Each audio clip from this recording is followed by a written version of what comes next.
তোমাদের যাদের মা বাবা বেঁচে আছে, তোমরা কোনোদিন তোমাদের মা বাপরে ভাত আলাদা করবা না, তোমরা কোনোদিন মা বাবার খাওয়ান খোরাক আলাদা করবা না।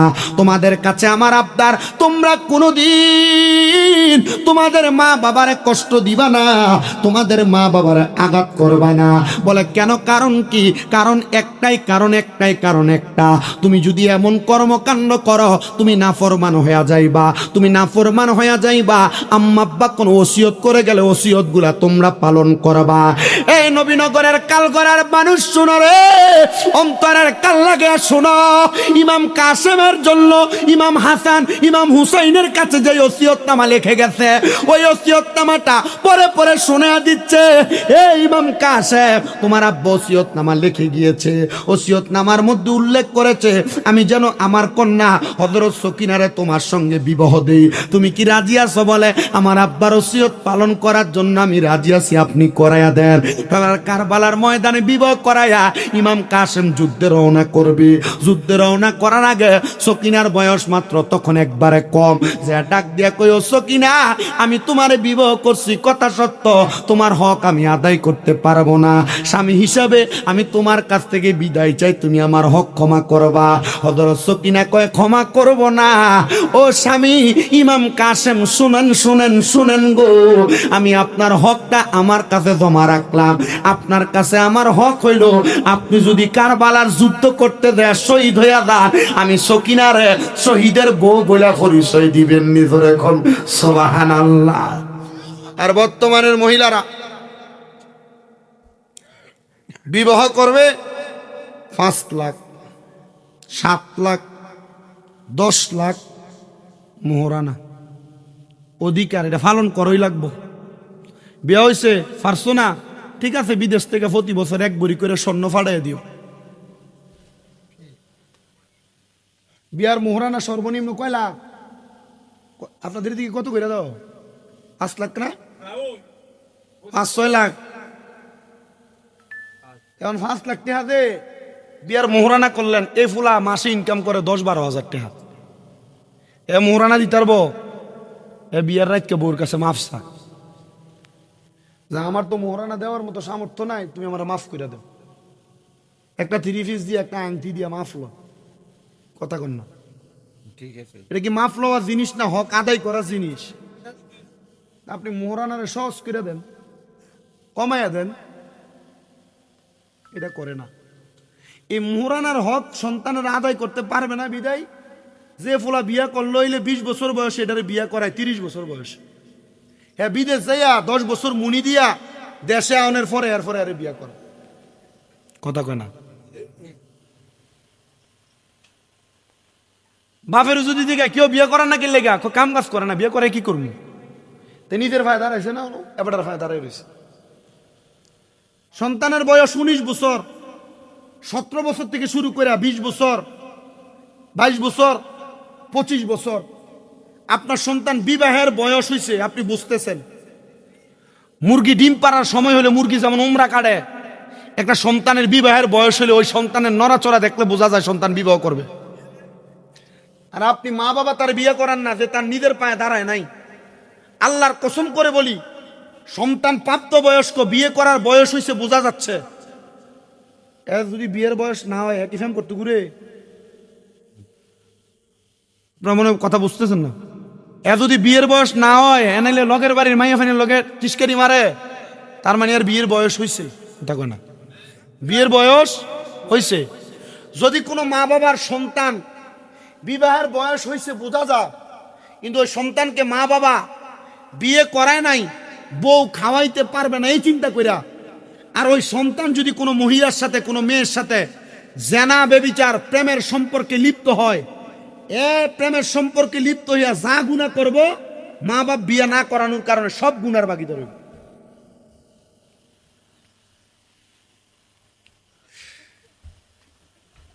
আপনি মনে করতেছেন আপনার ফুতের বয়স 19-20 বছর হয়েছে, আমি কি লেগে বিয়ে করাইতাম? তাহলে কি আসলে কি বিয়ে করাই দেওয়া জরুরি না বেজরুরি? চিন্তা করে, হুজুর এক কামাই করে না, এরা তো গরিবের মেয়ে বিয়ে করান লাগবো। আরে বাবা, আপনি বিবাহ করানোর পর গরিবের মেয়ে যা আনবেন, আপনি তার রিজিক নির্ধারণ করা লাগবে না। সে যখন আপনার ঘরে আসবে, সে তার রিজিক নিয়েই আসবে। মানে আপনি তো সঠিক কইলেন, আপনি তো ফোলা বিয়া করাইবেন, কেউ ফোলা যদি বিয়া করাইবা এই সম্মানই কিতা দিবা? দেলাইও 1.5 লাখ টাকা দিলাইলে একটা মিশুক কিনা চালাইব নে কিতা? একটা অটো কিনা চালাইব, একটা অটো কিনা দিলাইও। আমরা কোনো চাহিদা নাই, তবে আমরা এই নতুন ঘর করছি, অন মাল সামান কিনছি না, মানে ঘরটা সাজিয়ে দিও। আমরার কোনো চাহিদা নাই, তোমরা জামাইরে খুশি করে দিলাইও। কথা কন না কে রে? আমি আমার বয়স যখন 18, কত 18, আমি এমন বিয়া শাদির বেজাল ভাঙি। আমার জেঠারা সর্দার আমারে এই গত 4 দিনে একটা বিয়ার বেজাল ভাঙিয়েছে। আমার কথা হচ্ছে, এমন প্যাসের মধ্যে যদি আপনি বিবাহরে আটকায় রাখেন, আপনার সন্তানের বয়স 15-16 থেকে সন্তান উমরা কাটা শুরু করে, বিবাহের জন্য তার ভিতরে লালসা তৈরি হয়। 20-22 বছর বয়স হলে আপনি তার বিয়ে না করাইলে সে জেনা ব্যভিচার করে। আল্লাহর কসম, সে জেনা করে যে গুনার ভাগীদার, আপনি তার প্রাপ্ত বয়সকে বিয়ে না করানোর কারণে আপনি সেই গুনার ভাগী। আপনার আবদার আটকে না রেখে এটার বিয়ে করান। কষ্ট হইতেছে আপনারা? অসুবিধা হইতেছে আপনারা? এলাকার পোলাপান খুশি হয়ে দেব, মায়া ফ্যানজেরির বয়স 16-17 হয়েছে, এরা খুশি হয়ে দেব, যা খুজুর আমরা বিয়ার একটা লাইন করে দিয়ে গেছে, ঠিক না? তোমরা বিয়ার লাইন করে দিয়ে গীতা করতাম, তোমরা নামাজ নাই, রোজা নাই, মা বাবার প্রতি কোনো নজর নাই। এই যে মহরম মাস চলছে, যে আর্জেন্টিনার ব্রাজিল দৌড়াদৌড়ি কর, কথা কয় না কা? 40,000 টাকা লোন লইয়া হের মোটরসাইকেলের আর্জেন্টিনার কালার বানাইছে। 500 হাতের আর্জেন্টিনার ব্রাজিলের পতাকা বানাইছে। খবর লইয়া দেখা গেলে আগের ঈদে এর মারে কাপড় কিনে দিছে না, কথা কন না কা? 120 হাতের ব্রাজিলের পতাকা বানায়, আর্জেন্টিনার পতাকা বানায়, 12 হাতের কাপড় মারে কিনে দেয় না। মুসলমানের সন্তানের বিবেকের ভিতরে কুকুরে প্রস্রাব করছে। সারা বিশ্বে যত হুজুর মৌলবী সব মোল্লা মুন্সিরা আছে, এরা দেখবেন বদর যুদ্ধের ওয়াজ করে, উহুদের যুদ্ধের ওয়াজ করে, হুনাইনের যুদ্ধের ওয়াজ করে, কিন্তু দেখবেন সব যুদ্ধের ওয়াজ করলো, 2টা যুদ্ধের ওয়াজ করে না। একটা হলো কারবালার যুদ্ধ, আর একটা হলো সিফিনের যুদ্ধ। কে লাইয়া? কারণ কারবালার যুদ্ধের ওয়াজ করলে আমার নবী এলমে গায়েব জানে, এটার প্রমাণ হয়ে যাবে। সিফিনের যুদ্ধ আর কারবালার যুদ্ধের ওয়াজ করলে আমার নবী গায়েবের খবর দেনেওয়ালা, এটা মানুষের কাছে ফাঁস হয়ে যাবো গা। আর এরা চায় না নবীদের সম্মান মানুষের কাছে ফাঁস হোক, কথা কয় না? আমরা যারা কারবালার বয়ান করি, এই কারবালার বয়ান আমাদের কাছে কারবালাতে সীমাবদ্ধ না, সব নবীদের আমল আমাদের কাছে আছে। তার মাঝে সব নবীরা নবী হইতে পারতো না যেই নবী দুনিয়াতে না আসলে। সব নবীরা নবী হইতে পারতো না যেই নবী দুনিয়াতে না আসলে। আবার ওই নবী কয়, তোমরা যদি আমি নবীরে ভালোবাসতে চাও, আমার হাসান আর হুসাইনরে ভালোবাসো। ওই নবী কয়, তোমরা যদি কেউ হাসান হুসাইনরে কষ্ট দাও, যেন আমি নবীরে কষ্ট দাও। ওই নবীর নাতিদের আলোচনা না কইরা দুনিয়ার সব ওয়াজ করলাম, লাভ হবে? আশুরার একটা ফজিলতের কথা বলি, যেহেতু আমি আসতে দেখছি আমার মা বোন আছে পর্দা। আমার নবীজি যেদিন মক্কা থেকে মদিনায় হিজরত করে আসছেন, মক্কা থেকে মদিনায় হিজরত করে আসছেন, আইসা দেখেন ওই দিন ছিল মুহররমের 10 তারিখ, আশুরার দিন। নবীজি আইসা দেখলেন এই মক্কা থেকে মদিনায় আইসা মদিনার ইহুদিরা এদিনে রোজা। এদিনে কি? আশুরার রোজা কই না আমরা, এদিন রোজা। নবীজি জিজ্ঞাসা করে, ইহুদিরা তোমরা এই দিনে কেন রোজা রাখলা? ইহুদিরা বলে, মুসা আলাইহিস সালামের উম্মত, আমাদের উপর খানা নাজিল হয়েছে এই দিন, আল্লাহর দরবার থেকে শুকরিয়া আদায় করার লক্ষ্যে, ফেরাউনের অত্যাচার আর নমরুদের অত্যাচার থেকে বাঁচার কারণে আমরা শুকরিয়া আদায় করে মুসা আলাইহিস সালাম এই দিনে রোজা রাখছি, বিদায় আমরাও রোজা রাখি। তো নবী আমার বলতেছেন, মুসা আলাইহিস সালামের শুকরিয়ার দিক থেকে সবচাইতে বেশি হকদার আমরা, তাহলে আমরাও রোজা রাখবো। আমি নবীর উম্মতেরা, তোমরাও মুহররমের 10 তারিখ আশুরার দিন রোজা রাখো। সবাই রোজা রাখা শুরু করে দিছে। কয়েকটা সাহাবী জিগা, ইয়া রাসূলুল্লাহ, আমরা মুসলমান, তারা ইহুদি, তারা যে কাজ করে আমরাও এই কাজ করি, তো কেমন হইল নবী? এরাও এই দিন রোজা রাখে, আমরাও এই দিন রোজা রাখি, একরকম হয়ে গেল না? নবী বলেন, এ সাহাবাই কারাম, আমি নবী যদি আগামী বছর এই সময় থাকি, তাহলে আমি নবী মুহররম মাসের 10 তারিখ তো রোজা রাখবো, 9 তারিখ আরেকটা রোজা রাখবো। কয়টা রোজা? 2টা রোজা। ইয়া রাসূলুল্লাহ, কেন? বলে, কেউ যদি এই মুহররম মাসে 9 এবং 10 তারিখে 2টা রোজা রাখে, তাহলে ইহুদিদের সাথে যুদ্ধ করলে যে সওয়াব পাইতো, এই 2 রোজা রাখলে সেই সওয়াব পাবে। আবার রাহমাতুল লিল আলামিন নবী কন, আশুরার এই 2 দিন কেউ যদি রোজা রাখে, 9 এবং 10 তারিখ, মানে আগামী বৃহস্পতি এবং শুক্রবার, এই 2 দিন যদি কেউ রোজা রাখে, তার পূর্ববর্তী জীবনের যা গুনাহ ছিল আল্লাহ সব মাফ করে দিন। বাড়ি ঘরে যে মা বোনেরা আছে, আপনারা যারা আছেন, এই মাহফিল সফল আর সার্থক হবে তখন যখন আপনারা এই আশুরার 2টা রোজা রাখবেন। এবার আসেন আমি আমার আলোচনার দিকে চলে যাই। মুহররম মাসে আপনারা কেন শুহাদে কারবালার আলোচনা করে আপনারা এত লক্ষ টাকা খরচ করে প্যান্ডেল করেন, লাইটিং করেন, স্টেজ করেন, 2, 3, 5, 50, 10 ডেক খিচুড়ি বিরিয়ানি পাকায়া আপনারা কেন জান্নাতের বাগান মাহফিল করেন? এটার তো একটা কারণ আছে, আছে না নাই? বাবাজি, যারা মদিনা শরীফ গিয়েছেন, মদিনা শরীফের বর্তমান 310 নাম্বার গেট বরাবর হাতের ডান দিকে একটা রাস্তা গেছে, 15 মিনিট হাঁটা লাগে, 10-15 মিনিট। যে রাস্তাটা সোজা যায়া মসজিদে জুমা থেকে মসজিদে কুবা মসজিদ পর্যন্ত যায় পৌঁছাইছে। ওই কুবা মসজিদ, যেই কুবা মসজিদের ভিতরে 2 রাকাত নামাজ আদায় করলে একটা উমরা হজের সওয়াব পাওয়া যায়। ওই কুবা মসজিদে আমার নবীজি প্রত্যেক সোমবারে যাইতেন। কিবা সোমবার। নামাজ কয় রাকাত পড়লে কয় উমরার সওয়াব? মারহাবা কন্যা। আমার প্রিয় মুসলমানেরা, ধৈর্যের সাথে একটু মনোযোগ দিয়ে আলোচনা শ্রবণ করেন। নবী আমার প্রত্যেক সোমবারে যাইতেন। একদিন শীতের সকালবেলা আমার নবীজি মসজিদে কুবার দিকে রওনা করলেন। মদিনা শরীফ এবং কুবা মসজিদের মাঝ বরাবর একটা ঘর আছে, মাটির ঘর, যেটার উপরে এখন কোনো ছাদ নাই। যে ঘরটা খাতুনে জান্নাত মা ফাতেমাতুজ জোহরা রাদিয়াল্লাহু তাআলা আনহার ঘর। নবী আমার ওই ঘরের দরজার সামনে গেলেন, যা সালাম প্রদান করলেন। সালাম দেওয়ার সাথে সাথে ঘরের দরজাটা আমার নবীজির কলিজার টুকরা হযরতে মাওলা আলী রাদিয়াল্লাহু তাআলা আনহু দরজাটা খুলে দিলেন। দরজাটা খুলে দেওয়ার পরে নবীজিকে খাতুনে জান্নাত মা ফাতেমা সালাম দিলেন। হযরত ইমাম হাসান আর হুসাইন খেলা করতেছে ঘরের পাশে।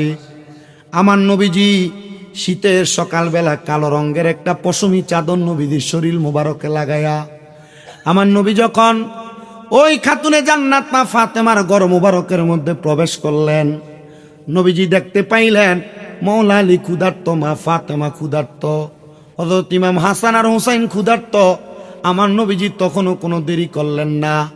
নবীজির শরীর মুবারকে কালো রঙের যেই চাদর, ওই চাদরটাকে আমার নবী এইভাবে তাদের সামনে মেলে ধরলেন।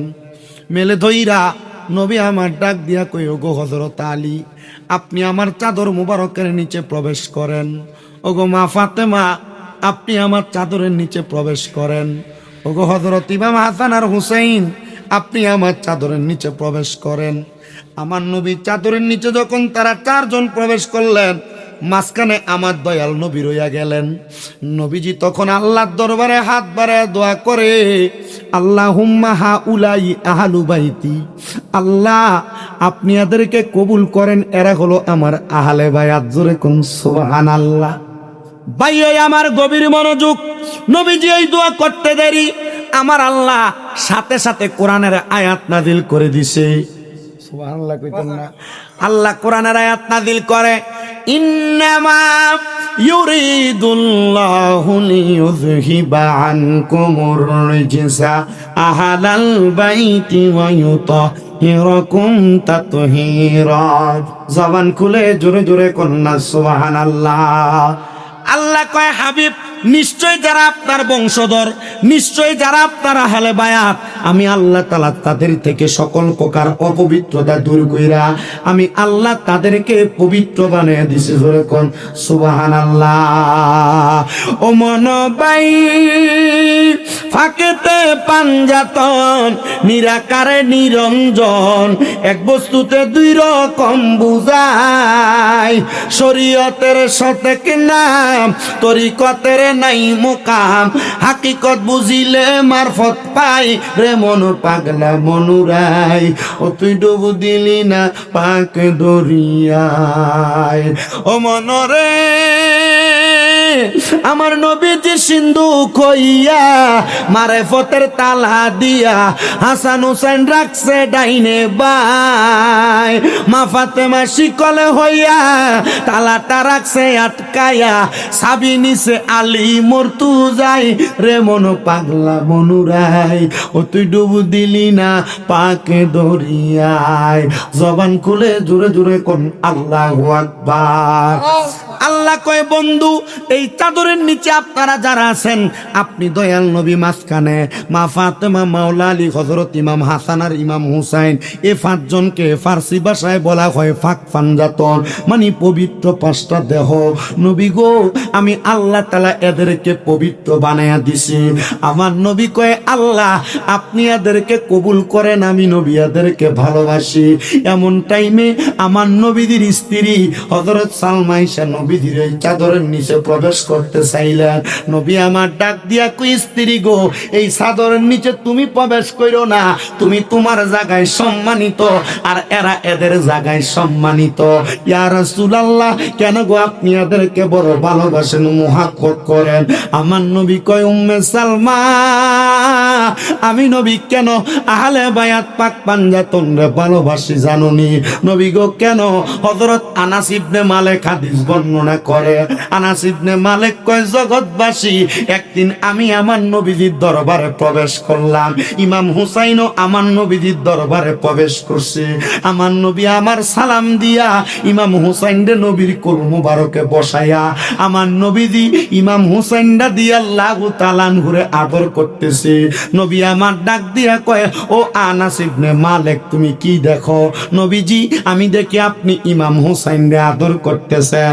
আমার নবী ডাক দিয়া কয়, আনাস ইবনে মালিক, তুমি কি আর কাউরে দেখো নাই? না ইয়া রাসূলুল্লাহ, দেখি নাই। আমার নবী কয়, আনাস, আমার আল্লাহর ফেরেশতা হযরত মিকাইল আলাইহিস সালাতু ওয়াস সালাম অল্প কিছুক্ষণ আগে আমার দরবারে আগমন করছে। আগমন কইরা আমি নবী যখন ইমাম হুসাইনরে আদর করতেছি, আমি নবীরে ডাক দিয়া কই, ইয়া রাসূলুল্লাহ, আপনি নবী বুঝি ইমাম হুসাইনরে বড় ভালোবাসেন, এই জন্য ইমাম হুসাইনরে আপনি আদর করেন?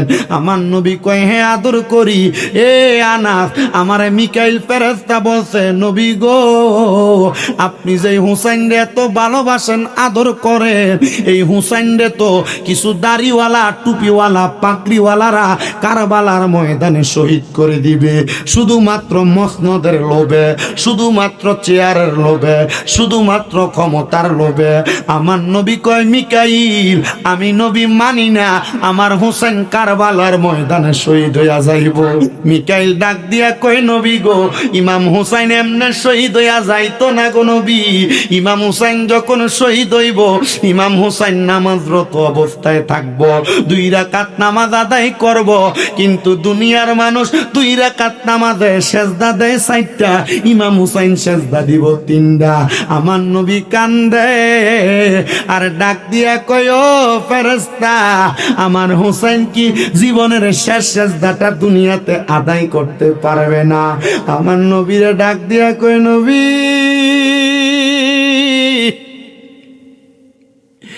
ইমাম হুসাইনের আরেকটা সেজদা বাকি থাকবে,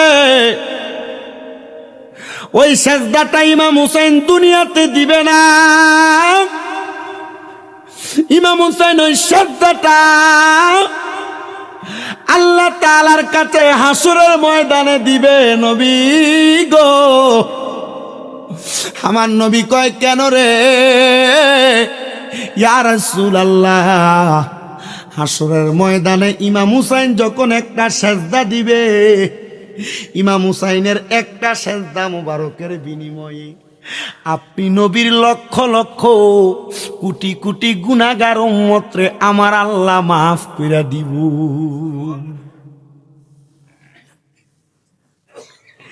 কেমনে রে? ওই ইমাম হুসাইনের গলা মুবারকের মধ্যে ইয়াজিদরা তরবারি চালাইলো।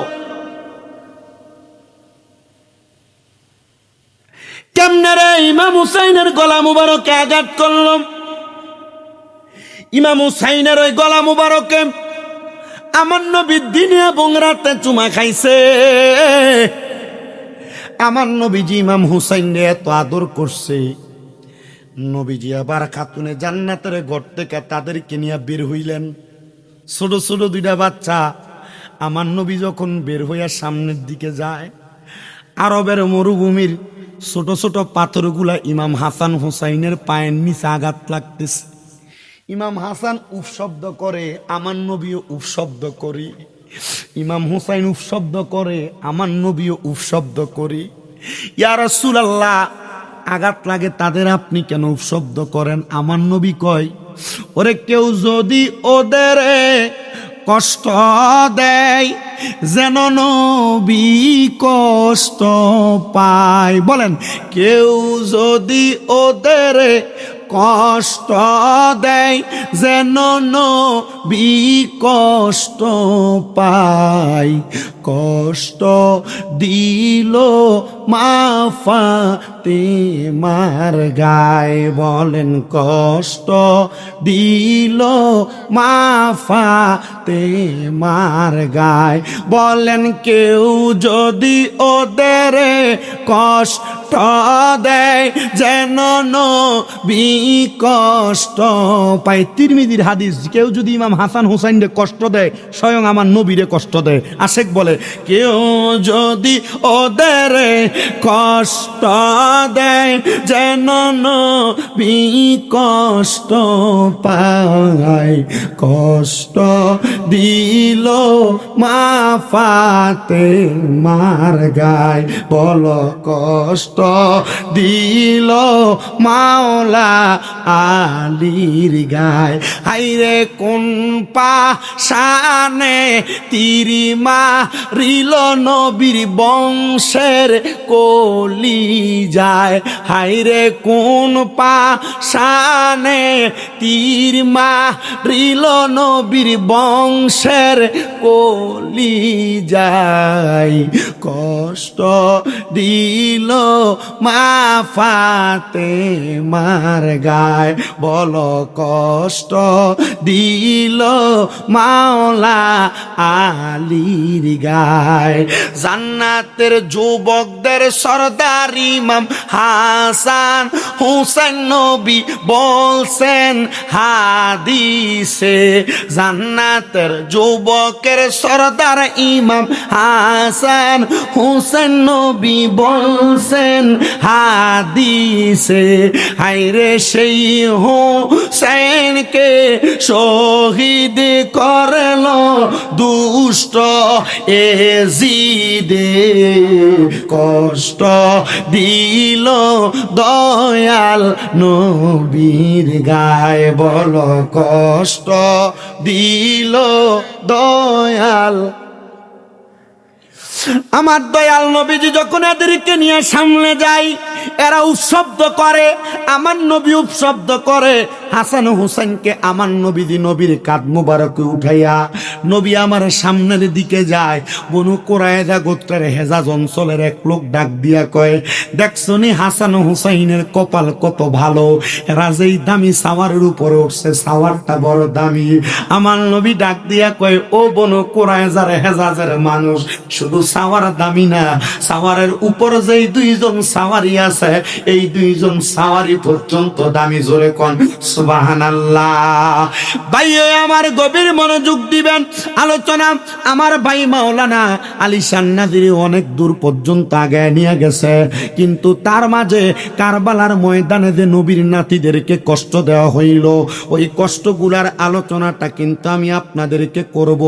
কবে মনে রাখতে হবে, যারা কষ্ট দিছিল তারাও কিন্তু মুসলমান দাবিদার, যারা কষ্ট দিছিল তারাও কিন্তু টুফিওয়ালা, যারা কষ্ট দিছিল তারাও কিন্তু কোরআনে হাফেজ, যারা কষ্ট দিছিল তারাও কিন্তু মুসলমান দাবি করছে। মুসলমান দাবি করলে মুসলমান না, আগে দেখতে হইব এটার অন্তরে কলবের মধ্যে ঈমান আছে কিনা, আহলে বায়াতের ভালোবাসা আছে কিনা। যখন ইমাম হুসাইনের গলা মুবারকের মধ্যে দুষ্ট ইয়াজিদ ছুরি চালাইব, তখন আসরের নামাজের ওয়াক্ত হয়ে গেছে। ওই ইয়াজিদ ডাক দিয়া বলছে, তাড়াতাড়ি ইমাম হুসাইনের গলা মুবারকে ছুরি চালাও, আসরের নামাজ কাজা হইয়া যাবে। আমি জানতে চাই যে হুসাইনের নানার কারণে আসরের নামাজ পাইছে, ওই হুসাইনের গলা মুবারকে ছুরি চালাইয়া যদি আসরের নামাজ পড়ে, নামাজ হইব নি? হইব? আমার দয়াল নবী রাহমাতুল লিল আলামিন নবী সবার কাছে ওসিয়ত করে গেছেন। মাওলা আলী রাদিয়াল্লাহু তাআলা আনহু নবীজির মেয়ের জামাতা মা ফাতেমার স্বামী হযরত ইমাম হাসান হুসাইনের আব্বা, উনি সিফফিনের যুদ্ধে রওনা কালে হযরত ইমাম হুসাইন রাদিয়াল্লাহু তাআলা আনহুর আব্বা জান যখন যায়, উনি উনার দলের সবাইকে বলে, হে আমার দলের সদস্যরা, সেনাবাহিনীরা, তোমরা এই ফুরাত নদীর পারে যাইয়া তোমরা একটু সংযম হইয়া যাইবা, তোমরা একটু নিজেরা আবৃত করে রাখবা। বলে কেন? সামনে যেই নদীটা দেখো এটার নাম হলো ফুরাত নদী। কি নদী? হে হযরত মাওলা আলী, আপনি বলতেছেন ফুরাত নদীর কাছে যাই আমরা আমাদেরকে সংযত করার জন্য, কারণ কি? মাওলা আলী একটা ডাক দিয়ে কয়, সাহাবীরা রে, কেন তোমরা তোমাদেরকে সংযত করবা জানোনি? বলে কেন? বলে আমার নবী বলছে, যখন ইয়াজিদেরা আমার ইমাম হুসাইনের সঙ্গে কারবালার ময়দানে যুদ্ধের মধ্যে লিপ্ত হবে, হুসাইন রাদিয়াল্লাহু তাআলা আনহু সহ আহলে বায়াতের ৭২ জন সদস্যের জন্য এরা এই ফুরাত নদীটারে বন্ধ করে দিব, এরা নবীর বংশধরদেরকে পানি দিবে না। কি দিত না? নবীর বংশধরদেরকে পানি দিবে না। সাহাবায়ে কেরাম বলে, ও মাওলা আলী, ও মাওলা আলী গো, আমরা যুদ্ধের রওনা কালে পিপাসার্থ আমরা মনে করেছিলাম ফুরাত নদী থেকে আমরা পানি আহার করব। মাওলা আলী কয়, যেই পানি ইমাম হুসাইন রাদিয়াল্লাহু তাআলা আনহুর গলা মোবারকে পড়বে না, ইমাম হুসাইনের জন্য বন্ধ করে রাখবে, ওই পানি আমি মাওলা আলী আমার গলা মোবারকের মধ্যে, জিহ্বার মধ্যে দিব না। সাহাবায়ে কেরাম কয়, যদি নবীর নাতির গলা মোবারকে পানি না পড়ে, আমরা এই পানি আমাদের গলা দিয়া নামাইব না। বাজানো ইমাম হুসাইন রাদিয়াল্লাহু তাআলা আনহু এখনো পর্যন্ত কারবালার ময়দানে যায় নাই। আমার নবী এগুলা আগে আগে সাহাবায়ে কেরামের কাছে ওসিয়ত করে দিছে। কুফা নগরীর মানুষ বড় বেঈমান। কুফা নগরীর মানুষ হযরত ইমাম হুসাইনের আব্বা মাওলা আলী মা ফাতেমার স্বামী, নবীর চতুর্থ খলিফা, উনি যখন কুফা নগরীতে গেছে, নামাজরত অবস্থায় মাওলা আলীর পায়ের মধ্যে তারা তীর মেরে দিছে। মাওলা আলী ডাক দিয়া কয়, জগতের মানুষরে, তারা যদি আমি মাওলা আলীরে তীর মেরে দিতে পারে, আমার সন্তানের সাথেও তারা দুশ্মনী করতে দ্বিধা দ্বন্দ্ব করবে না। হে কুফা নগরীর মানুষ, তোমরা কিন্তু আমার সন্তানের সাথে বেঈমানি করো না। কিন্তু তারা বেঈমানি করবে। বেঈমানি করার জন্য ইমাম হুসাইন যখন মদিনাতে অবস্থান করতেছে, ইমাম হুসাইনে একটা একটা কইরা 1250 চিঠি পাঠাইছে ইমাম হুসাইনের কাছে। কয়টা? 1250 চিঠি। ইমাম হুসাইন যখন একটা চিঠি লেখে, ইমাম হুসাইনের চিঠিটার জবাব দেয় না, কারণ ইমাম হুসাইনের সামনে নবীজির বড় বড় সাহাবায়ে কেরাম আছে। হযরত আব্দুল্লাহ বিন জুবায়ের আছে, আরো বড় বড় সাহাবীরা আছে। হযরত ইমাম হুসাইনের কাছে চিঠিটা আসলে উনি চিঠিটা হাতের মধ্যে নিয়ে সবাইরে নিয়ে একটা বৈঠক করে, হে নবীর সাহাবীরা, আমারে তো কুফার মানুষ চিঠি দিছে, তারা আমার কাছে বায়াত গ্রহণ করবো, আমি যাব। তারা কয় আপনি যাইয়েন না, এই কুফানগরীর মানুষ বড় বেঈমান, আপনার সাথে বেঈমানি করবে। তারা আপনার বাবার আঘাত করছে, আপনার বাইয়ের বিষ পান করাইছে। হযরত ইমাম হাসান রাদিয়াল্লাহু তাআলা করে কুফার মানুষ বিষ পান করাইয়া মারছে। আপনি যাইয়েন না। কিন্তু জানেন, যারা মুনাফিক, যারা বেঈমান, এদের মুখের কথা সুন্দর আছে না? সমাজে এমন বহুত সুন্দর সিংলা আছেন, দেখবেন এটার মুখের কথা যে সুন্দর, কিন্তু আপনারা দোয়ানে একটা কইব, বাড়িতে যে আরেকটা ফেসলা কইব। আছে না এমন? এটা মুনাফিক। এটা কি? আল্লাহর নবী কই ইন্নাল মুনাফিকিনা ফিদ দারকিল আসফালি মিনান। আল্লাহ তাআলা মুনাফিককে জাহান্নামের আগুনে লার্কি বানাইবো। যারা মুখে এক কথা বলে, সুন্দর কথা মুখে, ভিতরে মুনাফিকি, ভিতরে নেফাকি, মানুষের সাথে দুশ্মনী, শত্রু, ঝগড়া ফাসাদ, দ্বন্দ্ব লাগায় তলে তলে, এরা ভালো মানুষ না, এরা মুনাফিক। ঠিক কিনা? 1250 নম্বর চিঠি লেখছে।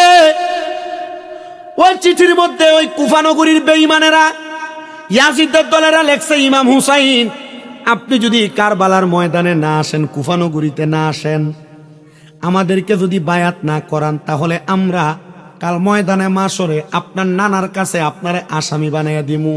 আমরা বলবো আমরা ইমাম হুসাইনের কাছে বায়াত হইতে চাইছিলাম, ইমাম হুসাইন আমরারে বায়াত করাই নাই। ইমাম হুসাইন ডাক দিয়া কয়, জগৎবাসী, যখন আমার এই চিঠিটা দিল, ওই চিঠিটা পাওয়ার পরে আমি আর দেরি করলাম না, আমি রওনা করলাম কুফানগরীতে যাওয়ার জন্য। আমার সঙ্গে এক এক করে 72 জন সদস্য লইয়া আমি কারবালার ময়দানের দিকে কুফানগরীতে রওনা করতে লাগলাম। এরা আমাদের কুফানগরীর রাস্তা বন্ধ কইরা, এরা আমার পথটা বুলাইয়া আমাদেরকে তারা কারবালার ময়দানে প্রবেশ করাইছে। কারবালার ময়দানে নিয়ে কালগড়া গ্রাম থেকে বাইর হওয়ার যতগুলা রাস্তা আছে, সবগুলা রাস্তা বন্ধ কইরা দিছে। ইমাম হুসাইন ডাইনেও যাইতে পারে না, বামেও যাইতে পারে না, সামনেও যাইতে পারে না, পেছনেও যাইতে পারে না। ইমাম হুসাইন রাদিয়াল্লাহু তাআলা আনহু কারবালার ময়দানের মধ্যে অবস্থান করতেছে। তো এমনি তো থাকা যাবে না, আহলে বায়াতের জন্য তাবু টানানো লাগবে। ইমাম হুসাইনের বড় ছেলের নাম হলো হযরত ইমাম জয়নুল আবেদিন, আহলে বায়াতের সদস্য। হযরত জয়নুল আবেদিন লইয়া ইমাম হুসাইন রাদিয়াল্লাহু তাআলা আনহু উনি সুন্দর কইরা তরবারিটা হাতে নিয়া উনি গেলেন খেজুর গাছ কাটার জন্য। খেজুর গাছের বাইলের মধ্যে যখন কোর লাগাইছে, দেখতেছে খেজুর গাছের বাইল থেকে রক্ত বাহির হইতেছে। জয়নুল আবেদিন একটা ডাক দিয়া কয়, এই আমার আব্বা জান, এই গাছের মধ্য থেকে কেন রক্ত বাহির হয়? কোনদিন তো খেজুর গাছের মধ্য থেকে বাইল কাটলে একটু কষ্ট বাহির হইতে আমি দেখি নাই, আজকে কেন রক্ত বাহির হয়? আমার দয়াল নবীর নাতি ইমাম হোসেন চুপ কইরা রইলেন আর ডাক দিয়া কয়, আব্বা জয়নুল আবেদিন ধৈর্য ধারণ করেন। তখন ইমাম জয়নুল আবেদিনের একটু জ্বর জ্বর ভাব ছিল, বিছানা থেকে উঠতেও পারতেছিলেন না, অসুস্থ অবস্থায় ছিলেন। জয়নুল আবেদিন বলে, খেজুর গাছের ডালাগুলা নিয়ে যখন সামনে গেলাম, মাটি কুইরা খেজুর গাছের ডালাগুলা লাগাইয়া তাবু গাড়াইব, দেখতেছি মাটির মধ্যে আঘাত করার সাথে সাথে মাটি থেকে রক্ত বাইর হয়। আইরে হায়! আমি জিজ্ঞাসা করলাম, আব্বা ইমাম হুসাইন, এই রক্ত কেন মাটি থেকে বাইর হয়? আমার আব্বা ডাক দিয়া কই, এ জয়নুল আবেদিন, এই জায়গার অন্য কোন জায়গা না, এই জায়গার নাম হলো তফা, এই জায়গার নাম হলো কারবালা, যেই জায়গার কথা আমার নানা মুহাম্মাদুর রাসূলুল্লাহর আগে বইলা দিয়া গেছে। জয়নুল আবেদিনও এই জায়গায় অবস্থান করবা, আমার সঙ্গে ইয়াজিদেরা যুদ্ধ করবে, আমি ইমাম হুসাইন রে এরা কারবালার ময়দানে শহীদ করে দিবে।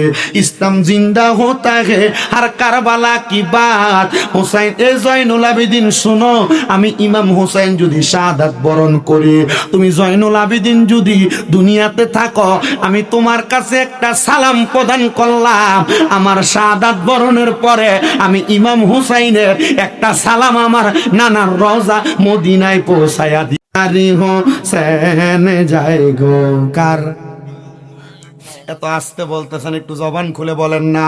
আখিরি সালাম লন, আখিরি সালাম লন, ওহে না না জান,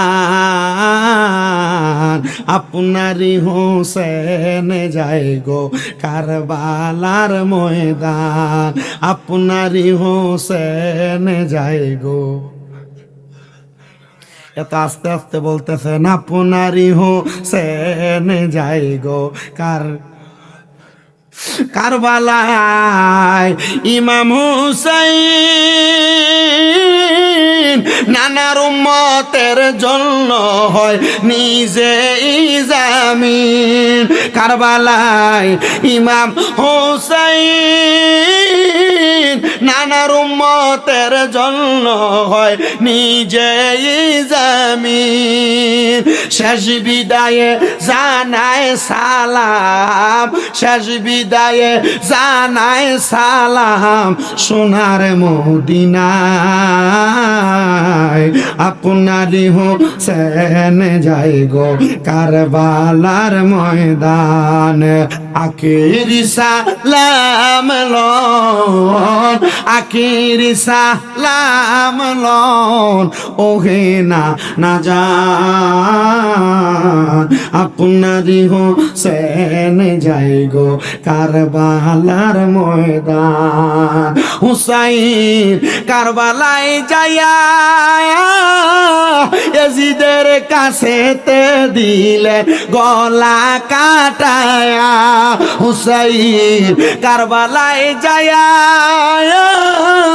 ইয়াজিদের কাছেতে দিলেন সেরটা কাটায়া। হুসাইনের রক্তের বিনিময়, হুসাইনের রক্তের বিনিময় পাবে নানার উম্মত নাজাত। আপনারই হোসেন যায় গো কারবালার ময়দান। আখিরি সালাম লন, আখিরি সালাম ওহে না জান। আপনারই হোসেন যায় গো কারবালার ময়দান। আমার প্রিয় মুসলমানেরা শোনেন, অন্তরের কানটা লাগায়া হযরত ইমাম হুসাইন রাদিয়াল্লাহু তাআলা আনহু এই কথা বইলা ওনার তাঁবুর মধ্যে অবস্থান করতেছে, কিন্তু হুসাইনের তাঁবুর মধ্যে কোনো পানি নাই। হুসাইন রাদিয়াল্লাহু তাআলা আনহুর দুইজন সন্তান, একজন সন্তানের নাম হযরত আলী আকবর, একজন সন্তানের নাম হযরত আলী আসগর। আলী আসগর 6 মাসের দুধের শিশু, কোনো পানি নাই। ছোট বাচ্চাটারে হযরতে সাহারা বানু ইমাম হুসাইনের স্ত্রী কুলের মধ্যে লইয়া আইসা ডাক দিয়া কয়, স্বামী ইমাম হুসাইন, এজিদের দলের সাথে আপনার নানার এবং আপনার দুশ্মনী থাকতে পারে। এরা আপনাদেরকে চেয়ার দিবার লোভে এরা আপনাদের জন্য পানি বন্ধ করে রাখছে। হুসাইন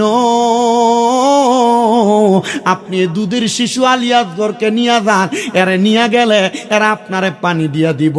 আপনি যদি হযরত আলী আসগরকে নিয়ে যান, এরা মায়া করে আপনার একটু পানি দিয়া দিব। ইমাম হুসাইন কয়, না রে সাহারা বানু না, ওই ইয়াজিদের মনের মধ্যে কোনো মায়া নাই। ওই ইয়াজিদ হলো বেঈমান, দুষ্ট পাপাচার। ওই ইয়াজিদ আমার আসগরে কষ্ট দিব। সাহারা বানু ডাক দিয়া কয়, জান না, এরা এত পাষণ্ড না, এরা আমার ইমাম হযরত আলী আসগরে পানি দিব। ইমাম হুসাইন সাহারা বানুর কথা রাখার জন্য হযরত আলী আসগরে কোলে নিলেন। দেখতেছে হযরত আলী আসগরের ঠোঁটগুলো একবারে শুকনা, 6 মাসের বাচ্চা, পানিও পায় না, দুধও পায় না। হযরত আলী আসগরের মুখটা শুকনা হইয়া রইছে। ইমাম হুসাইন ওনার জিহ্বাটা বাহির কইরা আলী আসগরের মুখের মধ্যে দিয়া দিছে। আলী আসগর জিহ্বাটারে এমন চোচা চুষছে, একটা বিন্দু পরিমাণ থুতু ইমাম হুসাইনের ঠোঁট মুবারক থেকে, জিহ্বা মুবারক থেকে বাহির হয় না। হবে কেমনে? কারবালার ময়দানে তো কোনো পানি নাই। কারবালার ময়দানের পানি ওই দুষ্ট ইবনে জিয়াদের লোকেরা বন্ধ করে দিয়া রাখছে। যখন বন্ধ করে দিয়ে রাখছে রে মুসলমান, হযরত ইমাম হুসাইন ছোট বাচ্চাটারে নিয়ে পুরাত নদীর পারে গেছে। পুরাত নদীর পারে যায়া ডাক দিয়া কই, ও উবাইদুল্লাহ ইবনে জিয়াদ, ও আব্দুল্লাহ ইবনে জিয়াদ, ও ইয়াজিদ, ও শিমর, তোমরা কি আমার সন্তানটারে একটু পানি পান করাইবানি? তারা ডাক দিয়া কই, হুসাইন সামনে আগমন করেন, পানি দেওয়া হবে। যখন ইমাম হুসাইন হযরত আলী আসগরকে কুলের মধ্যে নিয়ে সামনে গেছে, ইমাম আলী আসগরের বুক বরাবর তীরটা মাইরা ইমাম আলী আসগরের দুনিয়া থেকে জান্নাতের রাস্তা দেখিয়ে দিছে। ইমাম হুসাইন কান্দে আর ডাক দিয়া কই, জগতের মানুষ মানুষ পশু পাখি পুরাত নদীর পানি খাইলো, কিন্তু আমার আলী আসগর পানি পাইল না। আলী আসগর রে বুকের মধ্যে লইয়া তাবুর সামনে দেয়া ডাক দিয়া কই, ওগো আমার সাহারা বানু, আমার স্ত্রী যে সন্তানরে পানি পান করানোর জন্য আমার কুলে দিছ, আমি তোমার সন্তানরে দুনিয়ার পানি পান করাইতে পারি নাই, আমি তোমার সন্তানরে জান্নাতের পানি পান করানোর ব্যবস্থা করে দিছি। হযরত সাহারা বানু কান দিয়া ডাক দিয়া কয়, সুখের মাতম কারবালার ময়দানে পড়ে গেছে। হায় রে হায়। হযরত আলী আসগরে রাখার পরে হযরত ইমাম আলী আকবর সামনে আসছে। আলী আকবর আইসা কয়, আব্বা জান, আপনি যদি আমার অনুমতি দেন আমি পানির জন্য পুরাত নদীর পারে যাব। ইমাম আলী আকবর ইমাম হুসাইন ডাক দিয়া কয়ে, যাইও না, যদি ওই পুরাত নদীর পারে যাও এরা তোমার ভাই আলী আসগরের মতো, তুমি আলী আকবরেরও তারা তীর মেরা দিব। ইমাম আলী আকবর ডাক দিয়া কয়, হুসাইনে পাকের রক্ত মুবারক আমার শরীরে, আমার দয়াল নবী রক্ত মুবারক আমার শরীরে, খাতুনে জান্নাতের রক্ত মুবারক আমার শরীরে, হযরত আমির হামদার রক্ত মুবারক আমার শরীরে, হযরতে খাতুনে জান মাওলা আলীর রক্ত আমার শরীরের মধ্যে, ইমাম হাসানের রক্ত আমার শরীরের মধ্যে, মক্কা এবং মদিনার বড় বড় যারা আহলে বায়াতের সদস্য প্রত্যেকের রক্ত আমি আলী আকবরের শরীরের মধ্যে বয়। আমি আলী আকবর যদি ইয়াজিদদেরকে ভয় পায়া পানির জন্য না যাই, আমি আলী আকবর ইমাম আলী মাকামের সম্মান বজায় রাখতে পারবো না। গোড়াটা নিয়া আলী আকবর সামনে গেছে পানি নেওয়ার জন্য, ইয়াজিদের দলের আলী আকবরকে ঘেরাও করে ফেলছে। ইমাম আলী আকবর নিজে বর্ণনা করে, শামে কারবালা এবং আস-সাওয়ারিকুল মুখরিকা, হাদায়েকে কারবালা 3টা কিতাবের মধ্যে উল্লেখ করতেছে। আল বিদায়া ওয়ান নিহায়া ইসলামিক ফাউন্ডেশন কর্তৃক 56 খণ্ডের কিতাবে ঘটনাটা উল্লেখ করতেছে। ইমাম হুসাইন রাদিয়াল্লাহু তাআলা আনহুর সন্তান আলী আকবর একসাথে তরবারি দিয়া 90 জনরে কতল করে ফেলছে। 90 জনরে কতল করার পরে আলী আকবরের পানির পিপাসা একটা ফোঁটা পানিও পায় না, দৌড়াইয়া গোড়াটার পিঠে চইরা বাবা ইমাম হুসাইনের সামনে যে দাঁড়াইছে, যে ডাক দিয়া কয়, আব্বা জান, ও আব্বা, পানির জন্য গেছি, এরা আমারে ঘেরাও করে রাখছে, এরা আমারে পানি দেয় নাই, আমি আমার তরবারি দিয়ে একটানা 90 জনরে কতল করে ফেলছি। আব্বা জান, একটা ফোঁটা পানির ব্যবস্থা নিয়ে আমি আলী আকবরে কইরা দিতে পারেন? আমি আলী আকবর যদি একটা ফোঁটা পানি পান করতে পারি, আল্লাহর কসম আমি আলী আকবরের সামনে ওই ইয়াজিদের সবগুলা যদি আসে আমার তরবারি থেকে তারা বাঁচতে পারবে না। ইমাম হুসাইন কয়, আলী আকবর, একটা ফোঁটা পানি যদি তোমারে দিতে পারতাম, তোমার ভাই আলী আসগর দুনিয়া থেকে বিদায় হইতো না, তুমি যুদ্ধে যাওয়া লাগতো না।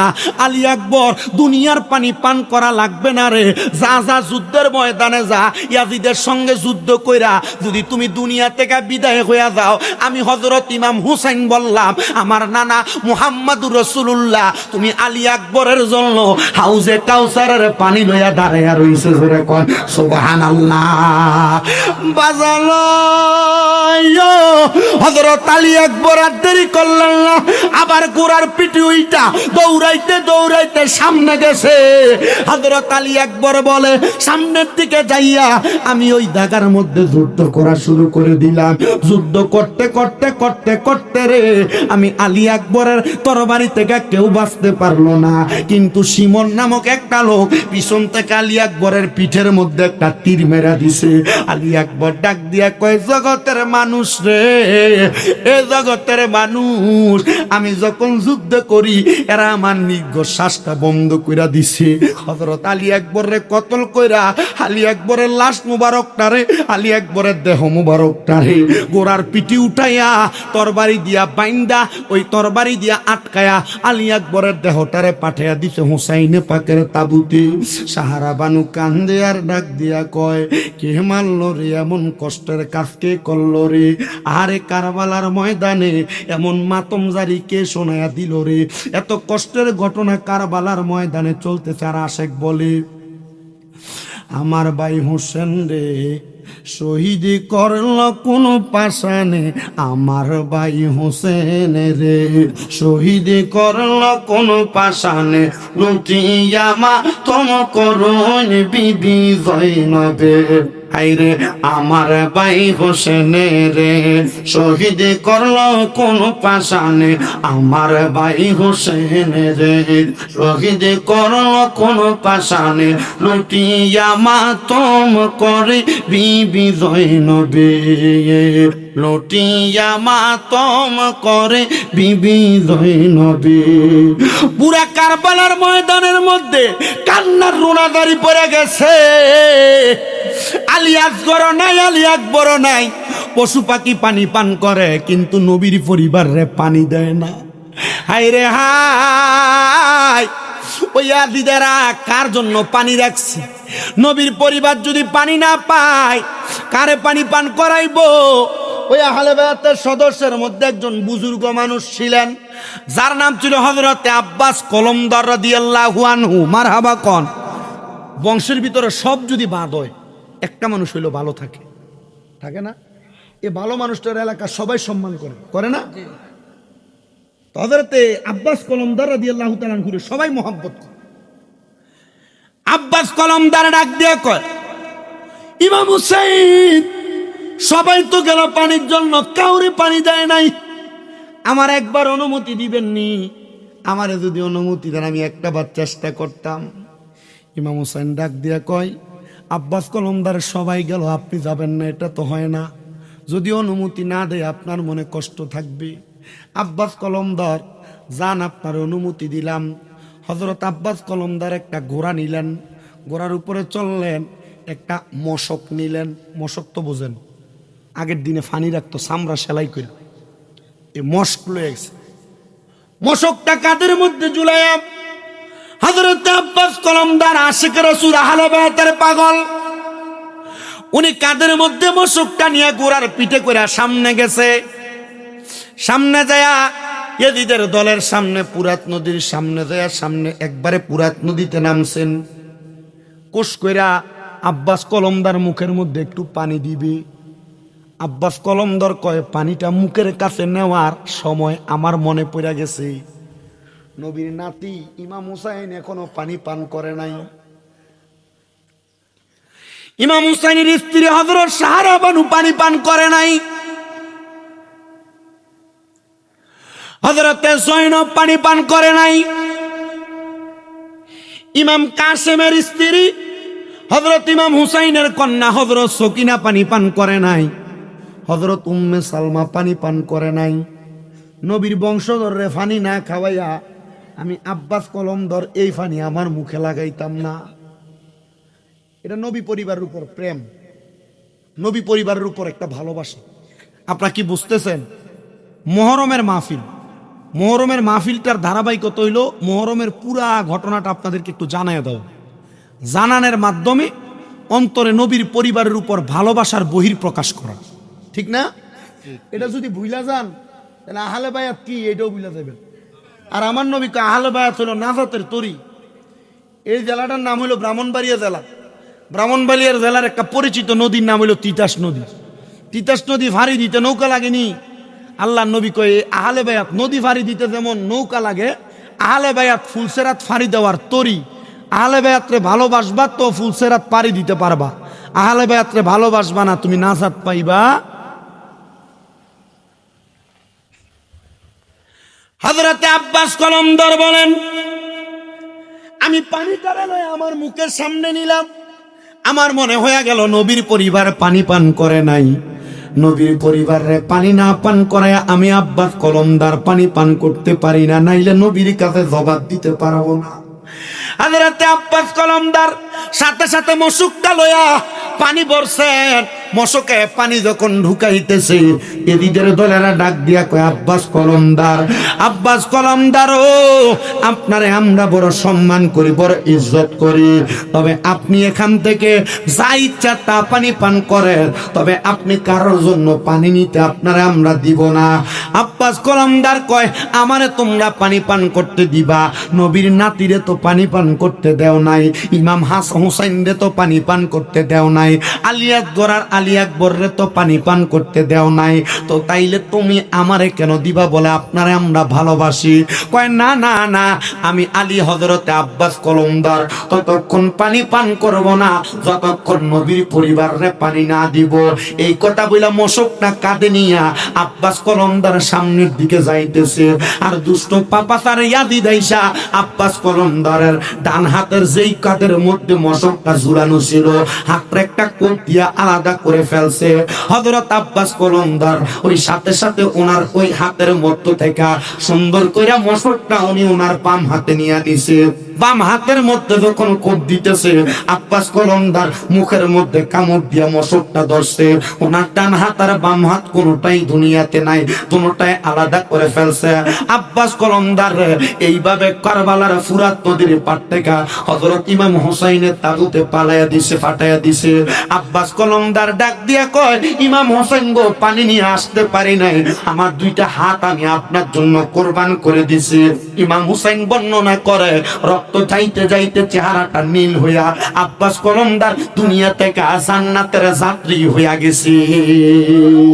বাজানো হে আমার পর্দার অন্তরালের মা বোনেরা, এই কালগড়া পূর্ব পাড়া জামে মসজিদ প্রাঙ্গণে জান্নাতের বাগান মাহফিল যারা সাজাইছেন, আপনারা মনে রাখবেন ইমাম হুসাইন শুধু কারবালায় শহীদ হয় নাই, কারবালায় ইমাম হুসাইনের আগে আরো ৭১ জন সদস্য শহীদ হয়েছে। আমি ধারাবাহিকভাবে কয়েকজনের কথা বলে আমার ওয়াজের ইতি টানবো, কষ্ট হবে, কষ্ট হবে আপনাদের। একটু মুহাব্বতে আমার সাথে দুরূদ শরীফ পড়েন, আল্লাহুম্মা সাল্লি আলা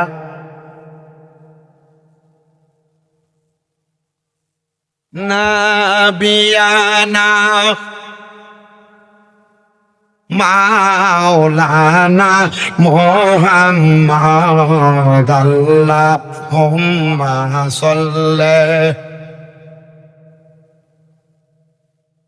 মুহাম্মদ নাবিয়ানা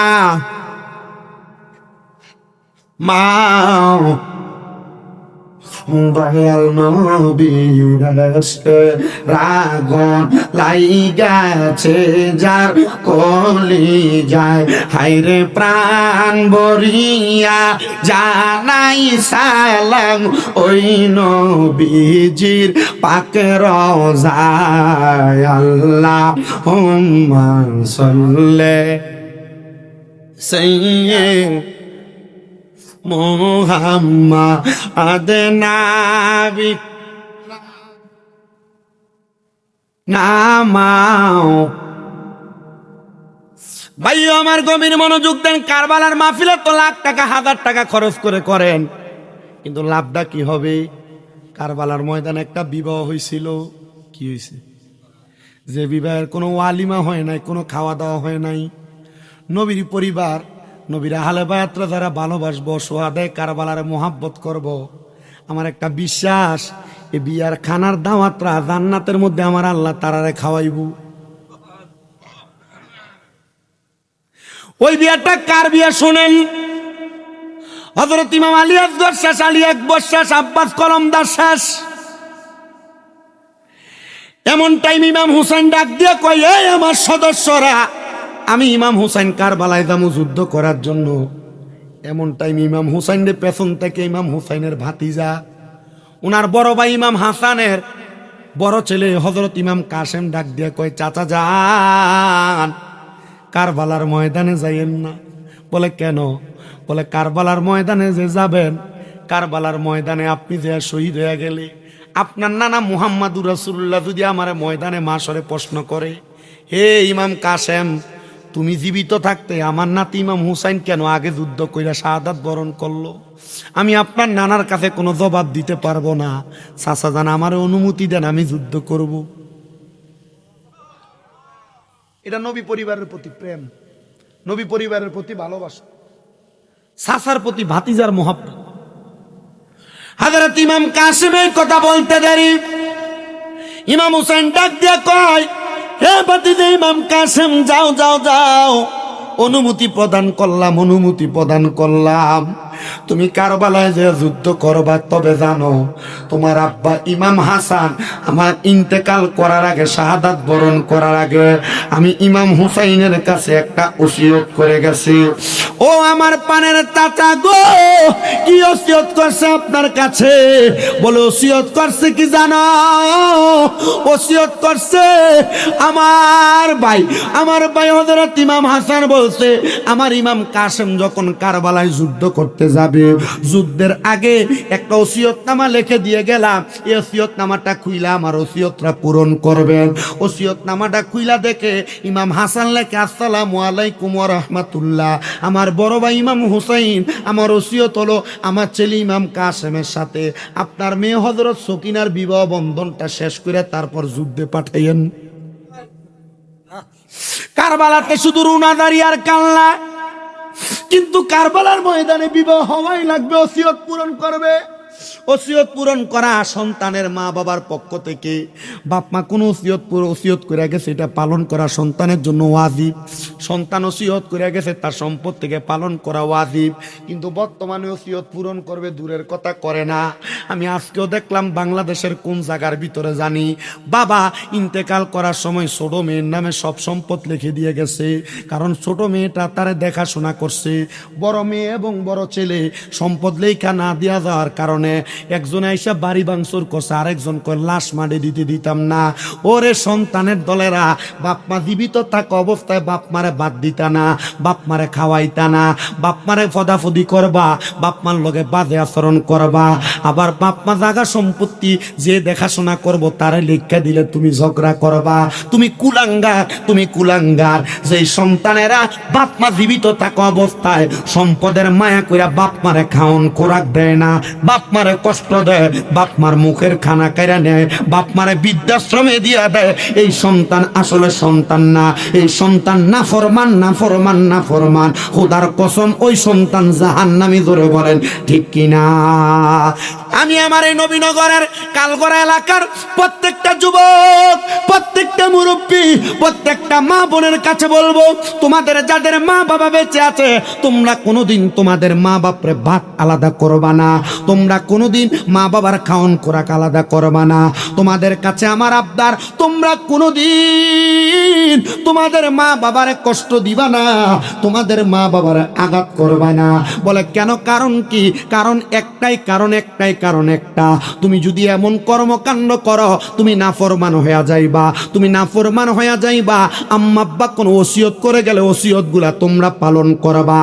এই নবীনগরের কালগড়ার মানুষ শোনো রে, অন্তরের কাল লাগে শোনো, ইমাম কাসেমের জন্য ইমাম হাসান ইমাম হুসাইনের কাছে যে ওসিয়তনামা লিখে গেছে, ওই ওসিয়তনামাটা পরে শুনে দিচ্ছে, এই ইমাম কাসেম তোমার আব্বা ওসিয়তনামা লিখে গিয়েছে, ওসিয়তনামার মধ্যে উল্লেখ করেছে আমি যেন আমার কন্যা হযরত সকিনারে তোমার সঙ্গে বিবাহ দেই। তুমি কি রাজি আছো? বলে আমার আব্বার ওসিয়ত পালন করার জন্য আমি রাজি আছি, আপনি করাইয়া দেন।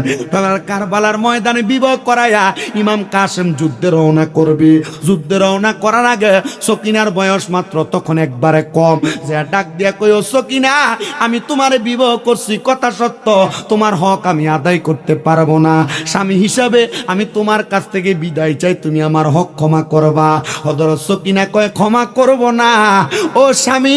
ইমাম কাসেম শুনেন গো, আমি আপনার হকটা আমার কাছে জমা রাখলাম, আপনার কাছে আমার হক হইল, আপনি যদি কারবালার যুদ্ধ করতে দেয় শহীদ হইয়া যান, আমি সকিনারে শহীদের বউ বলে পরিচয় দিবেন। নিজের এখন সুবহানাল্লাহ। আর বর্তমানের মহিলারা বিবাহ করবে 5 লাখ 7 লাখ 10 লাখ মোহরানা, অধিকার, এটা পালন করই লাগবো। বিয়ে হয়েছে পারছো না, ঠিক আছে, বিদেশ থেকে প্রতি বছর 1 ভরি করে স্বর্ণ ফাটাই দিও। বিয়ার মোহরানা সর্বনিম্ন কয় লাখ? আপনাদের দিকে কত করে দাও? 5 লাখ না, 5-6 লাখ। এখন 5 লাখ টাকা দে বিয়ার মোহরানা করলেন, এই ফুলা মাসে ইনকাম করে 10-12 হাজার টাকা। এ মোহরানা দিতে পারবো? এ বিয়ার রাতকে বউর কাছে মাফসা, যে আমার তো মোহরানা দেওয়ার মতো সামর্থ্য নাই, তুমি আমার মাফ করে দাও। একটা 3 পিস দিয়ে একটা আংটি দিয়ে মাফলো, কথা কন না, ঠিক আছে। এটা কি মাফ লওয়া জিনিস না হক আদায় করা জিনিস? আপনি মোহরানারে সহজ করে দেন, কমাইয়া দেন, এটা করে না। এই মোহরানার হক সন্তানের আদায় করতে পারবে না বিদায় যে ফোলা বিয়া করলো হইলে 20 বছর বয়সে এটারে বিয়া করায় 30 বছর বয়সে। হ্যাঁ, বিদেশ যাইয়া 10 বছর মুনি দিয়া দেশে আনার পরে এরপরে আরে বিয়া করে, কথা কয় না। বাপের যদি দিকে কেউ বিয়ে করার না কেলে গা কাম কাজ করে না, বিয়ে করে কি করবো? তে নিজের ফায়দা রয়েছে না, এবার ফায়দা রয়েছে।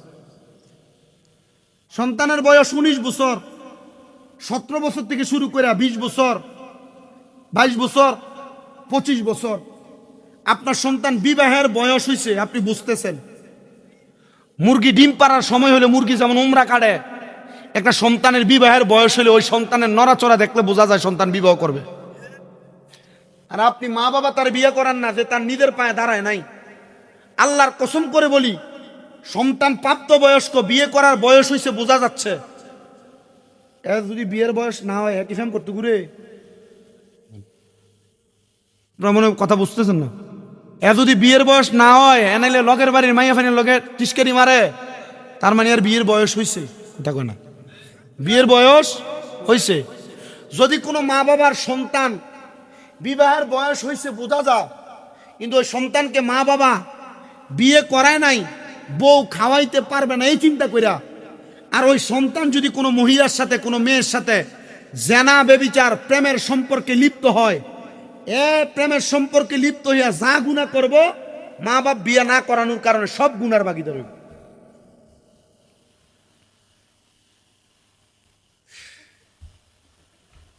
আপনি মনে করতেছেন আপনার ফুতের বয়স 19-20 বছর হয়েছে, আমি কি লেগে বিয়ে করাইতাম? এদিকে আসলে কি বিয়ে করাই দেওয়া জরুরি না বেজরুরি? চিন্তা করে, হুজুর এক কামাই করে না, এরা তো গরিবের মেয়ে বিয়ে করান লাগবো। আরে বাবা, আপনি বিবাহ করানোর পর গরিবের মেয়ে যা আনবেন, আপনি তার রিজিক নির্ধারণ করা লাগবে না। সে যখন আপনার ঘরে আসবে সে তার রিজিক নিয়েই আসবে। মানে আপনি তো সঠিক কইলেন, আপনি তো ফোলা বিয়ে করাইবেন, কেউ ফোলা যদি বিয়ে করাইবা এই সম্মানই কিতা দিবা?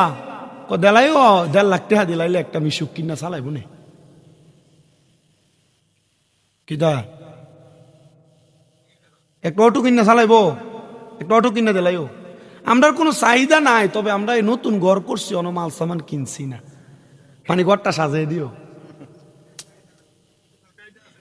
আমরার কোনো চাহিদা নাই, তোমরা জামাইরে খুশি করে দিলাইও, কথা কন না কে রে? আমি আমার বয়স যখন 18, কত 18, আমি এমন বিয়া শাদির বেজাল ভাঙি। আমার জেঠারা সর্দার আমারে এই গত 4 দিনে একটা বিয়ার বেজাল ভাঙিয়েছে। আমার কথা হচ্ছে, এমন প্যাসের মধ্যে যদি আপনি বিবাহরে আটকায় রাখেন, আপনার সন্তানের বয়স 15-16 থেকে সন্তান উমরা কাটা শুরু করে, বিবাহের জন্য তার ভিতরে লালসা তৈরি হয়। 20-22 বছর বয়স হলে আপনি তার বিয়ে না করাইলে সে জেনা ব্যভিচার করে। আল্লাহর কসম, সে জেনা করে যে গুনার ভাগীদার, আপনি তার প্রাপ্ত বয়সকে বিয়ে না করানোর কারণে আপনি সেই গুনার ভাগীদার। আপনার আবদার আটকে না রেখে এটার বিয়ে করান। কষ্ট হইতেছে আপনারা? অসুবিধা হইতেছে আপনারা? এলাকার পোলাপান খুশি হয়ে দেব, মায়া ফ্যান জেডির বয়স 16-17 হয়েছে, এরা খুশি হয়ে দেব, যা খুজুর আমরা বিয়ার একটা লাইন করে দিয়ে গেছে, ঠিক না? তোমরা বিয়ার লাইন করে দিয়ে গীতা করতাম, তোমরা নামাজ নাই, রোজা নাই, মা বাবার প্রতি কোনো নজর নাই। এই যে মহরম মাস চলছে, যে আর্জেন্টিনার ব্রাজিল লয়ে দৌড়াদৌড়ি করে, কথা কয় না কা? 40,000 টাকা লোন লইয়া হের মোটর সাইকেলের আর্জেন্টিনার কালার বানাইছে। 500 হাতের আর্জেন্টিনার ব্রাজিলের পতাকা বানাইছে। খবর লইয়া দেখা গেলে হ্যাঁ আগের ঈদে হের মারে কাপড় কিনে দিছে না, কথা কন না কা? 120 হাতের ব্রাজিলের পতাকা বানায়, আর্জেন্টিনার পতাকা বানায়, 12 হাতের কাপড় মারে কিনে দেয় না। মুসলমানের সন্তানের বিবেকের ভিতরে কুকুরে প্রস্রাব করছে। ফজরের নামাজের ওয়াক্ত হয়ে যায়, ফজরের নামাজের কোনো খবরই থাকে না, আর সকাল 7টার দিকে খেলা হয়, ফজরের সময় ঘুমাইও না। কথা কন না? খেলা নিয়ে আমার ভিতরে কোনো কিউরিসিটি কাজ করে না। তবে আমার কথা হচ্ছে এটা, খেলা দেখবা দেখো, পতাকা টাঙ্গাইবা টানাও। তুমি মুসলমানের ফুত হইয়া কোনোদিন তোমার যে কালেমার একটা পতাকা তোমার বাড়ির সাথে লাগাইলা না, আর যখন তোমার কাছে ফিফা বিশ্বকাপ ওয়ার্ল্ডের খেলা আয়া পড়ছে, তুমি আর্জেন্টিনা, ব্রাজিল, ফ্রান্স, জার্মানের সব পতাকা লাগাইলা, তুমি মুসলমান না, মুসলমান নামের দুশ্মন। ডান হাত তুলে বলেন ঠিক না বেঠে?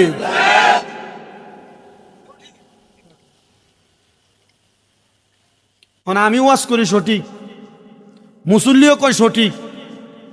রাতের 12টার দিকে মসজিদের এলাকার সামনে দিয়ে যায়, কেউ কই গেছিলেন? কৌদুর খেলা আসতো দেখছিলাম।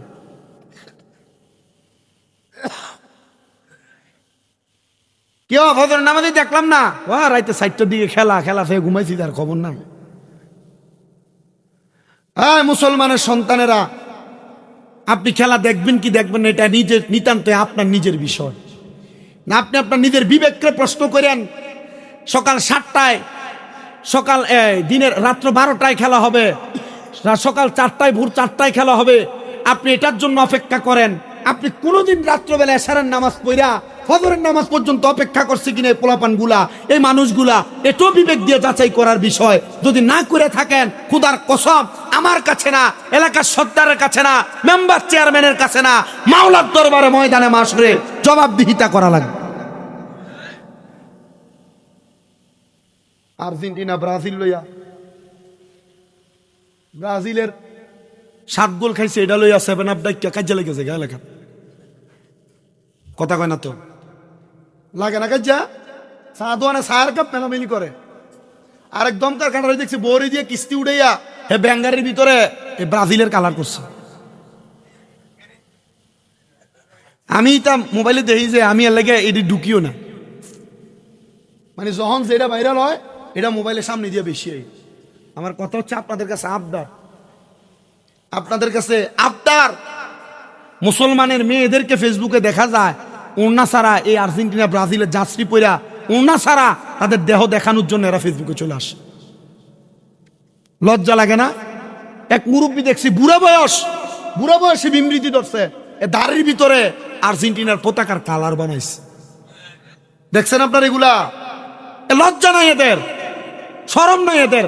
দাড়ি রাখছো নবীর সুন্নত, এত বড় দাড়ির ভিতরে খ্রিস্টানদের পতাকার কালার।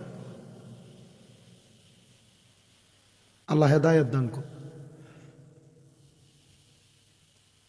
কত নাচানাচি খেলা উপলক্ষে এলাকার ভিতরে ডেক্সেট বাজায়, খানার আয়োজন করে, কিন্তু এ যদি মিলাদুন নবীর মাহফিল করে আসে তাবারুক করে এক বেদা। আর্জেন্টিনা ব্রাজিলের খেলা উপলক্ষে এলাকায় খিচুড়ি বিরিয়ানি রান্ধে, কিন্তু সুয়াদে কারবালার মাহফিল করে বিরিয়ানি খিচুড়ি রান্না এক বেদা। খেলা উপলক্ষে মিছিল করে আর মিলাদুন নবীর 10টা জুলুসের মিছিল করলে কবে? সব দিল বেদাতের ফতুয়া, কিন্তু এটির ব্যাপারে হারামের ফতুয়া আসতো না, কারণ আসলে যুব সমাজ এদের থেকে দূরে থেকেও। আল্লাহ সবাইকে হেদায়েত দান করুন। আমি আপনাদের রাস্তা সহজ করে দিছি, গুনার ভাগীদার হয়েন না। সন্তান উপযুক্ত বয়স হয়েছে মনে করলে বিয়ে করাই দিয়ে আপনি আপনার ইনকাম থেকে সন্তানের বউর খরচ চালায়েন, দেখবেন আল্লাহ তাআলা আপনার পরিবারকে সুন্দর করে দিবে। হ্যাঁ, যদি আপনি 30 বছর বয়সে বিয়ে করান, 30 বছর বয়সে বিয়ে করলে হ্যাঁ বাচ্চাটা হইতে আর বয়স হইবে 31 বছর। এ বাচ্চা মানুষ হইতে যদি 20 বছর লাগে, তাহলে হ্যাঁ বয়স হবে 51 বছর। হ্যাঁ কি হ্যাঁ নাতিফুতির কামাই খাইতে পারবো? জিফুতের কামাই তো খাইতে পারতো না। এজন্য সন্তান প্রাপ্ত বয়স্কার উপযুক্ত বয়স হইলে ছেলে মেয়েকে বিবাহ করাইয়া দেওয়া এটা মা বাবার দায়িত্ব। আর যদি না করান, তাহলে আপনি এই সন্তান গুনাহ করলে আপনি গুনার ভাগীদার। আমি যেই কথার মধ্যে ছিলাম, আমার মুসলমানেরা, ইমাম কাসেমকে কারবালার ময়দানের মধ্যে বিবাহ করাইয়া পাঠাইয়া দেওয়া হলো কারবালায় যুদ্ধ করার জন্য। আমি অল্প সময়ের মধ্যে শেষ করে দিব। 12টা 6 বাজে, 1.5 ঘন্টা হয়েছে, আর বেশি দেরি করে লাভ নাই। ফজরের নামাজ যেন মানুষ পড়তে পারে, ঠিক আছে না? কারণ আমি আপনাদের অত্র অঞ্চলে ওয়াজ করে মজা পাই। এদের লহরি আসছি, কালীপুর আসছি, এই শ্রীরামপুরের পাশে আসছি, এদিকে যত জায়গায় আসছি, রতনপুর মোটামুটি সব জায়গায় ভালো পাইছি। শ্রোতা যতটুক ওয়াজ করে বুঝিয়ে দিয়া যায় ততটুকু শান্তি। আজকে কারবালার ওয়াজ যতটুক করছি, আমার মনে হয় যে আমি যতগুলা ঘটনা শর্টকাটে বইলা ফেলছি, এতগুলা প্রত্যেকটা ঘটনা এক এক বক্তা এক এক মাহফিলে ওয়াজ করি। আর আমি লাস্ট 3 দিন এই ব্রাহ্মণবাড়িয়া জেলাতে ওয়াজ করতেছি। গতকালকেও মাহফিল করছিলাম কসবা করে, বাড়িতে গেছি। আমার আপনারা অনেকে জানেন আমার আম্মা অসুস্থ, চলে যাওয়া লাগে। আজকেও করে যাওয়া লাগবে, আগামীকালকে শাহবাজপুর মাহফিল, কিন্তু আমি বাড়িতে চলে যাও। এরপরের মাহফিলও আমার তন্তর, মোটামুটি আমার রানিং মাহফিলগুলো যেগুলো ব্রাহ্মণবাড়িয়াতে, আমার ব্রাহ্মণবাড়ির মানুষ ভালোবাসে, মহব্বত করে। আপনার থেকে 2 পয়সা নিয়ে মনে হয় আমরা সংসার চলে, আলহামদুলিল্লাহ। কয় না তো? আপনাদের নবীনগরের অনেক পোলাপান আমার মাদ্রাসায় পড়ে, আমি দেখি যে আপ্যায়ন বলা লাগে না, বানায় ফিডা লইয়া দেখা, ফল ফ্রুট লইয়া দেখা, ইয়া মাদ্রাসায় হুজুর খাইয়ে নাম নেই, ফিডা লইয়া দেখা বানিয়ে। এটা মহাব্বত, আলাদা মহাব্বত। পর্দার অন্তরালে অনেক মা বোন, ওই যে আমারে নাসির মিয়া নি, নাসির ভাই না, উনি কইল যে হুজুর বৃষ্টিটা যদি না হয়তো দেখতেন বেডিন কত। আমি জানি নবীনগর, ব্রাহ্মণবাড়িয়া, বাঞ্ছারামপুর, হোমনা, তিতাস, মুরাদনগর এই এলাকার মাহফিল হইলে বেড়াইতে থেকে বেরিয়ে তো 10 গুণ বেশি, ঠিক নেই? তবুও এখন যাই হিসাব করলে আমার মা বোন আপনার হাতে বেশি আছে, হইলে না হইলে আমি জানি। আল্লাহ যারা আসতে পারে নাই, যারা আসছে, আল্লাহ তাদেরকে সমান সমান সওয়াব দিও। যারা বাড়ি ঘরে এখনো সজাগ থেকে ওয়াজ শুনতেছে, তারা সমান সমান সওয়াব দিও। যারা সোশ্যাল মিডিয়া, ইউটিউব মিডিয়ার মাধ্যমে দেখতেছে, তারা সমান সমান সওয়াব দিও। পড়েন আমিন। ইমাম কাসেম চলে গেলেন, পুরো ওয়াজ শেষ করা যাবে না, ইমাম কাসেমের শাহাদাত বলে সালাতু সালাম দিয়ে দিন। ইমাম কাসেম চলে গেলেন।